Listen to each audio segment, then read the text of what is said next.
तेरी नगरी में आकर भगवन हो रहा सुखद एहसास। तेरी नगरी में आकर भगवन हो रहा सुखद एहसास। बस तू है मेरे पास यहाँ और मैं हूँ तेरे पास। तेरी नगरी में आकर भगवन हो रहा सुखद एहसास। तेरी नगरी में आकर भगवन हो रहा सुखद एहसास।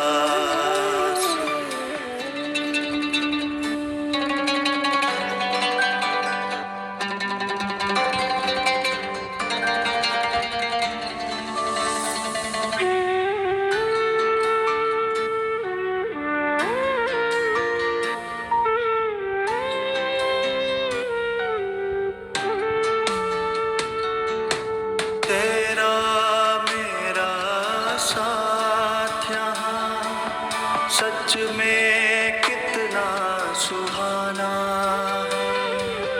जी भर मिलन मनाने का बस यही ठिकाना है। तेरा मेरा साथ यहाँ सच में कितना सुहाना है। जी भर मिलन मनाने का बस यही ठिकाना है। बरसे मुझ पर निरंतर यहाँ तेरी किरणों का प्रकाश।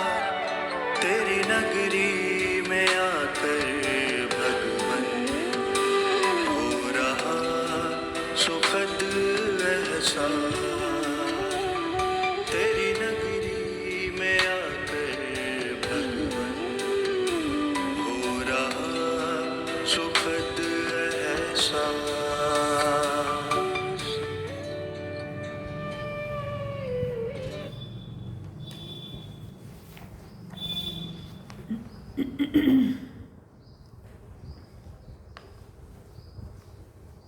ओम शांति।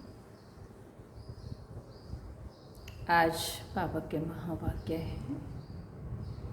बाबा कहते, मीठे बच्चे अपनी बैटरी चार्ज करने का ख्याल करो। अपना टाइम पर चिंतन में वेस्ट मत करो। अपनी घोट तो नशा चढ़े।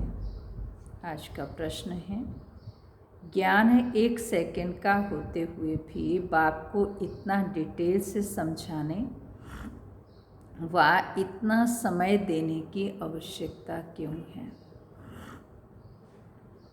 उत्तर है, क्योंकि ज्ञान देने के बाद बच्चों में सुधार हुआ या नहीं, ये भी बाप देखते हैं और फिर सुधारने के लिए ज्ञान देते ही रहते हैं। सारे बीज और झाड़ का ज्ञान देते हैं, जिस कारण उन्हें ज्ञान का सागर कहा जाता है। अगर 1 सेकंड का मंत्र देकर चले जाएं, तो ज्ञान सागर का टाइटल मिल ना सके। इसलिए बाबा को बार बार जो है वो बच्चों को ज्ञान देना पड़ता है। ओम शांति। रूहानी बाप बैठ रूहानी बच्चों को समझाते हैं, भक्ति मार्ग में परमपिता परमात्मा शिव को यहाँ ही पूजते हैं। भल बुद्धि में है ये होकर गए हैं, जहाँ पर लिंग देखते हैं तो उनकी पूजा करते हैं। ये तो समझते हैं शिव परम धाम में रहने वाला है, होकर गए हैं, इसलिए उनका यादगार बनाकर पूजते हैं।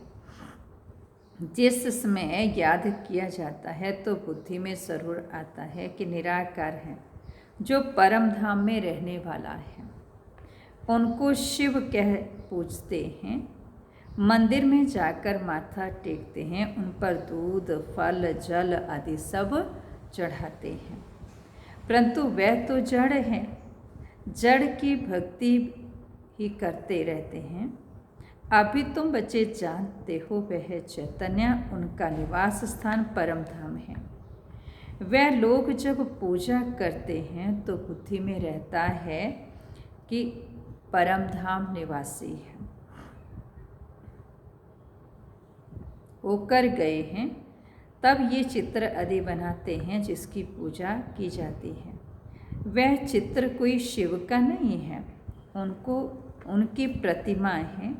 वैसे ही देवताओं को भी पूजते हैं, जड़ चित्र हैं, चैतन्य नहीं है। परंतु वह चैतन्य जो थे वह कहाँ गए ये भी नहीं समझते हैं। जरूर पुनर्जन्म ले नीचे आए होंगे। अभी तुम बच्चों को ज्ञान मिल रहा है, समझते हो जो भी पूज्य देवता थे वह पुनर्जन्म लेते आए हैं। आत्मा वही है, आत्मा का नाम नहीं बदलता है, बाकी शरीर का नाम बदलता है। वह आत्मा कोई न कोई शरीर में है, पुनर्जन्म तो लेना ही है। तुम पूछते हो उनको जो पहले पहले शरीर वाले थे। सत्युगी लक्ष्मी नारायण की पूजा तुम करते हो। इस समय तुम्हारा ख्याल चलता है, जो नॉलेज बाप देते हैं तुम समझते हो। जिस चित्र की पूजा करते हैं वह पहले नंबर वाला है। लक्ष्मी नारायण चैतन्य थे, यहाँ ही भारत में थे, अभी नहीं है। मनुष्य ये नहीं समझते हैं कि वह पुनर्जन्म लेते लेते भिन्न नाम रूप लेते 84 जन्मों का पाठ बजाते रहते हैं। ये किसके ख्याल में भी नहीं आता है। सतयुग में थे तो ज़रूर, परंतु अब नहीं है। ये भी किसी की समझ में नहीं आता है। अभी तुम जानते हो ड्रामा के प्लान अनुसार फिर चैतन्य में ज़रूर आएंगे। मनुष्यों की बुद्धि में ये ख्याल ही नहीं आता, बाकी इतना ज़रूर समझते हैं कि ये थे। अब इनके जड़ चित्र हैं, परंतु वह चैतन्य कहाँ चले गए ये किसी की बुद्धि में नहीं आता है। 84 मनुष्य तो 84 लाख पुनर्जन्म कह देते हैं। ये भी तुम बच्चों को मालूम पड़ा है कि 84 जन्म ही लेते हैं, ना कि 84 लाख। अब रामचंद्र की पूजा करते हैं, उनको ये भी पता नहीं है कि राम कहाँ गया। तुम जानते हो कि श्री राम की आत्मा तो ज़रूर पुनर्जन्म लेती रहती होगी। यहाँ इम्तहान में नापास होती है, परंतु कोई न कोई रूप में होगी तो ज़रूर ना। यहाँ ही पुरुषार्थ करते रहते हैं। इतना नाम वाला है राम का, तो ज़रूर आएंगे। उनको नॉलेज लेनी पड़ेगी। अभी कुछ मालूम नहीं पड़ा है, तो उस बात को छोड़ देना पड़ता है। इन बातों में जाने से टाइम वेस्ट होता है। इससे तो क्यों ना हम अपना टाइम सफल करें, अपनी उन्नति के लिए बैटरी चार्ज करें। दूसरी बातों का चिंतन तो पर चिंतन हो गया। अभी तो अपना चिंतन करना है, बाप को याद करें। वह भी ज़रूर पढ़ते होंगे, अपनी बैटरी चार्ज करते होंगे, परंतु तुमको अपनी करनी है। कहा जाता है अपनी घोर तो नशा चढ़े। हाँ, और चिंतन करते रहेंगे तो बाबा कहते हैं उसको भी क्या कहेंगे, टाइम वेस्ट कहेंगे और पर चिंतन कहेंगे। नहीं, तो हमें अपना चिंतन करना। मैंने कितना समय बाबा को याद किया, कितना समय मैंने किसी को बाबा का संदेश सुनाया। अपनी घोट तो बाबा कहते नशा चढ़े।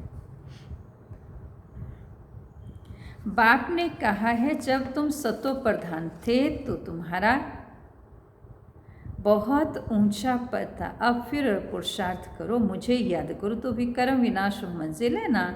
ये चिंतन करते करते सतो प्रधान बनेंगे। नारायण का ही सिमरन करने से हम नारायण बनेंगे। अंत काल में जो नारायण सिमरे तुमको बाप को याद करना है जिससे पाप कटें, फिर नारायण बने। ये नर से नारायण बनने की हाईएस्ट युक्ति है। एक नारायण तो नहीं बनेंगे ना, ये तो सारी डिनेस्टी बनती है। बाप हाईएस्ट पुरुषार्थ कराएंगे, ये है ही राजयोग की नॉलेज। सो भी पूरे विश्व का मालिक बनना है। जितना पुरुषार्थ करेंगे उतना ज़रूर फायदा ही होगा।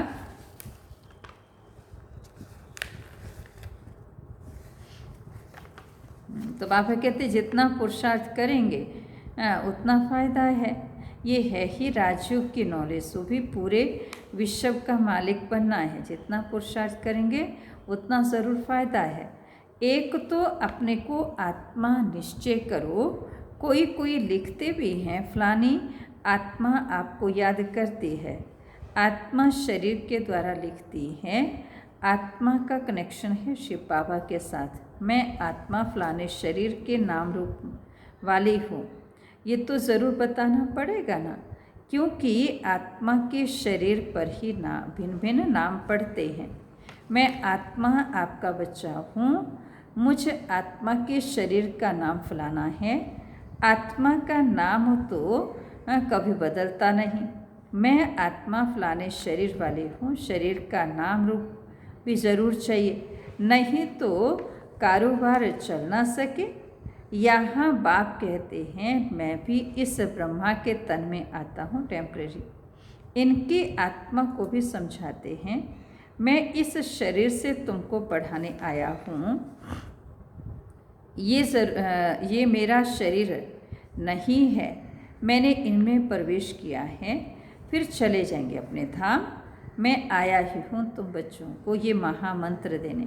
ऐसे नहीं कि मंत्र देकर चला जाता हूँ, नहीं। बच्चों को देखना भी पड़ता है कि कहाँ तक सुधार हुआ है, फिर सुधारने की शिक्षा देते रहते हैं। एक ही बात बाबा बार बार रिपीट करते हैं। क्यों? क्योंकि बाबा को पता है कि बच्चे जो है जितना सुधार लाना चाहिए उतना उनके अंदर नहीं है, इसलिए बाबा बार बच्चों को अवेयर करते रहते हैं। सेकंड का ज्ञान देकर चले जाएं तो फिर ज्ञान का सागर भी ना कहा जाए। कितना समय हुआ है तुमको समझाते ही रहते हैं। झाड़ की भक्ति मार्ग की सब बातें समझने की डिटेल है, डिटेल में समझाते हैं। होली हंस माना मन मना भाव, परंतु ऐसा कहकर चले तो नहीं जाएंगे, पालना भी करनी पड़े ना। कई बच्चे बाप को याद करते करते फिर गुम हो जाते हैं। फलानी आत्मा जिसका नाम फलाना था बहुत अच्छा पढ़ता था, स्मृति तो आएगी ना। पुराने बच्चे कितने अच्छे थे, उनको माया ने हब कर लिया। शुरू में कितने आए, फट से आकर बाप की गोद ली, भट्ठी बनी। इसमें सबने अपना लक अजमाया। फिर लक अजमाते माया ने एकदम उड़ा दिया, ठहर ना सके। फिर 5000 वर्ष के बाद भी ऐसे ही होगा। कितने चले गए, आधा झाड़ तो ज़रूर गया। भले झाड़ वृद्धि को पाया है, परंतु पुराने वाले तो चले गए ना। समझ सकते हैं, उनसे कुछ फिर और आएंगे ज़रूर पढ़ने। स्मृति आएगी कि हम बाप से पढ़े थे और अब पढ़े थे, सब अभी तक पढ़ रहे हैं। हमने हार खा ली, फिर मैदान में आएंगे, बाबा आने देंगे। फिर भी भला आकर पुरुषार्थ करें, कुछ न कुछ अच्छा पद पालेंगे।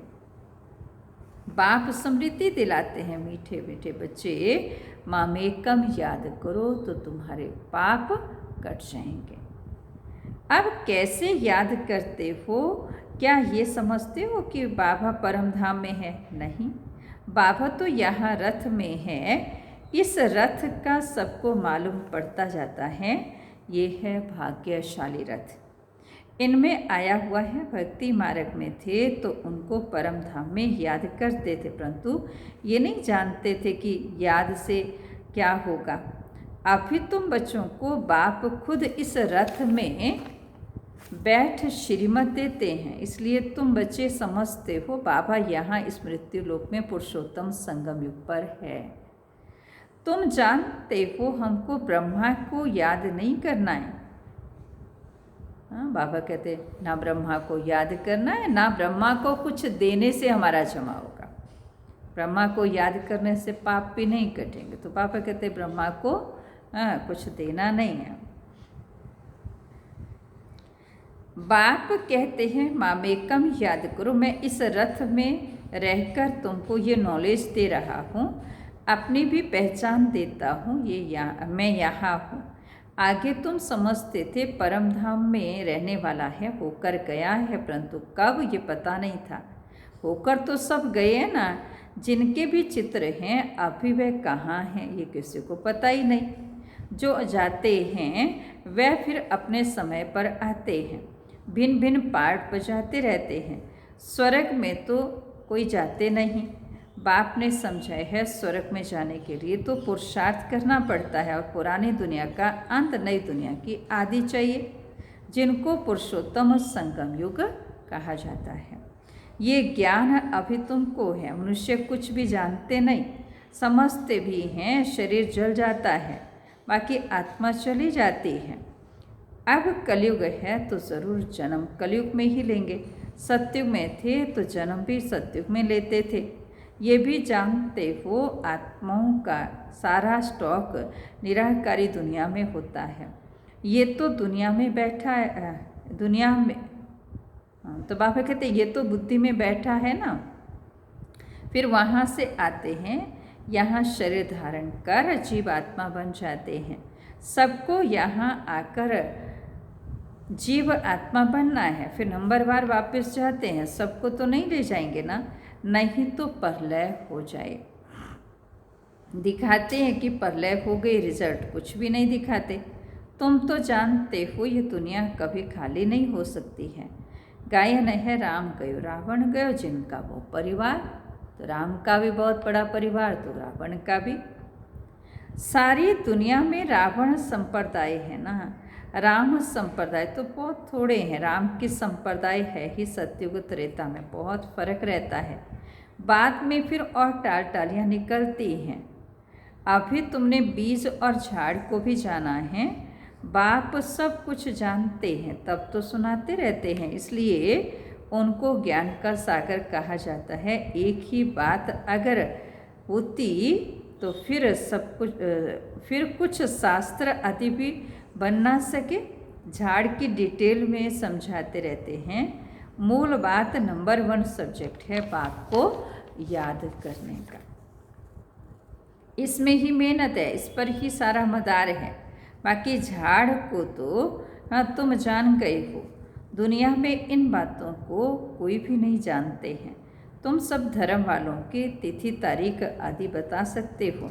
आधा कल्प ये सब आ जाते हैं। बाकी सूर्यवंशी चंद्रवंशी इनके लिए बहुत युग तो नहीं होंगे ना, है ही युग 2। वहाँ मनुष्य भी थोड़े होते हैं, 84 लाख जन्म भी हो ना सके।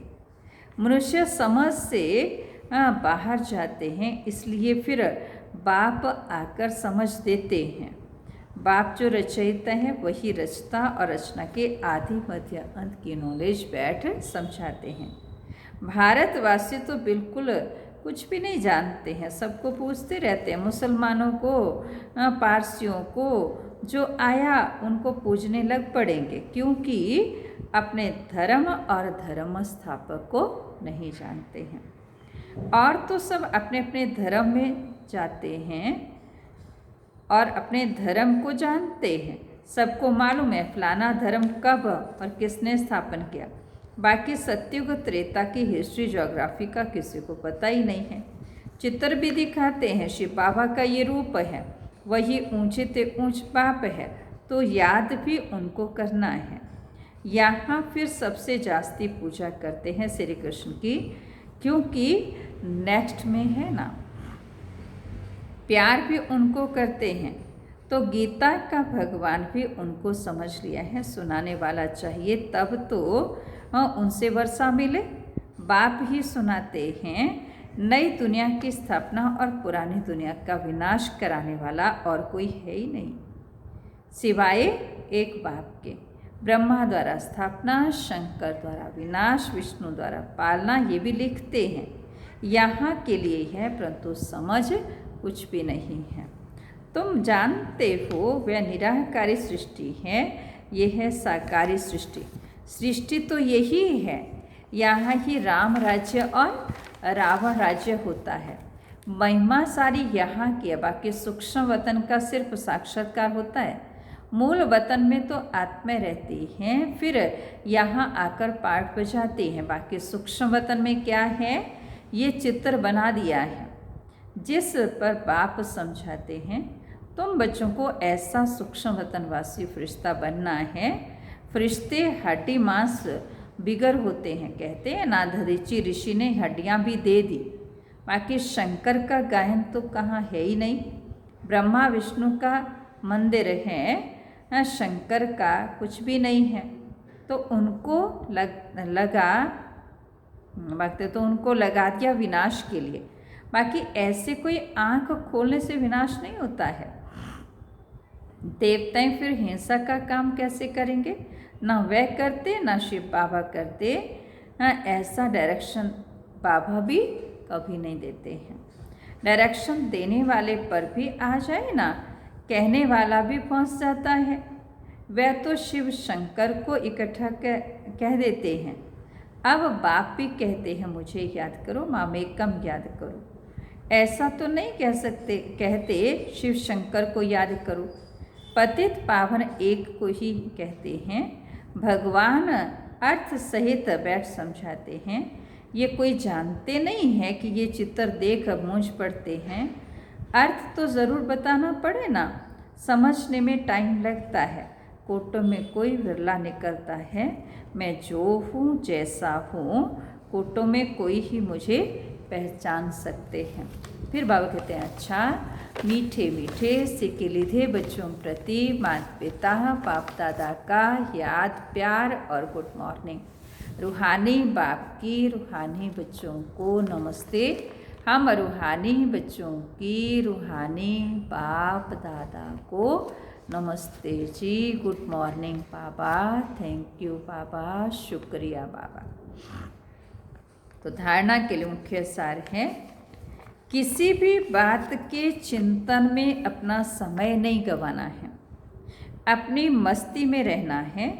स्वयं के प्रति चिंतन कर आत्मा को सतोप्रधान बनाना है। नर से नारायण बनने के लिए अंत काल में एक बाप की ही याद रहे, इस हाईएस्ट युक्ति को सामने रखते हुए पुरुषार्थ करना है। मैं आत्मा हूँ, इस शरीर को भूल जाना है।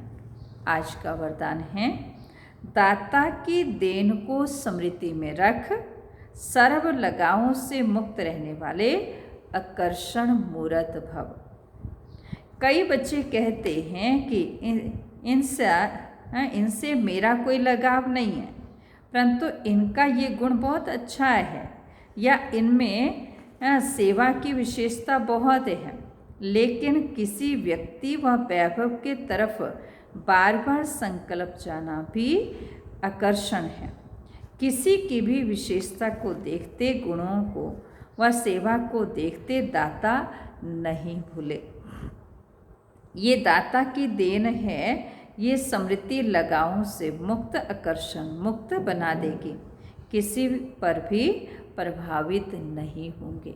तो जब भी हम किसी की विशेषता को देखें, किसी की अच्छाई को देखें, तो बाबा नहीं भूले, बाबा याद आए। आज का स्लोगन है, ऐसे रूहानी सोशल वर्कर बनो जो भटकती हुई आत्मा को ठिकाना दे दो, भगवान से मिला दो। तो हमें क्या करना है, ऐसा रूहानी सोशल वर्कर बनना है जो भटकती हुई आत्मा को ठिकाना मिल जाए और वो भगवान से मिल जाए। तो ये अगर हम करेंगे तो हम सच्चे रूहानी सोशल वर्कर बन जाएंगे। अच्छा, ओम शांति।